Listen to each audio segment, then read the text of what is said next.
കാനനമേട്ടിലെ പൊന്നു പതിഞ്ഞൊരു ശ്രീവാഴും വീട്, കന്നിയയ്യപ്പന്റെ കുഞ്ഞു മനസ്സിലെ ഓംകാരക്കനവ്. നാമം ജപിക്കുമെന്നാത്മാവിലായിരം കർപ്പൂരത്തെളിവ്, നാദവേദങ്ങളെന്നാവിൽ തുളുമ്പുന്നതയ്യാനിൻ കനവ്. ഇരുമുടിയിലെ ഇഹപരവ്യഥ നീക്കി നീയാറാട്, ഇറ്റിറ്റു വീഴുന്ന തൂമഞ്ഞു തുള്ളി പോലും എന്റെ കണ്ണീര്, അയ്യപ്പൻ തേനൂറും കണ്ണീര്.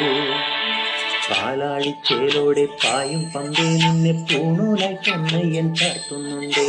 പുണ്യാഹം ചെയ്യുന്നുണ്ടേ പൂങ്കാവിൽ പണ്ടേ ഞാൻ കൂടെയുണ്ടേ. പാങ്ങില്ല പാവങ്ങൾ 18 പടിയേറി കാണിപ്പൊന്നാകുന്നുണ്ടേ, പാപങ്ങൾ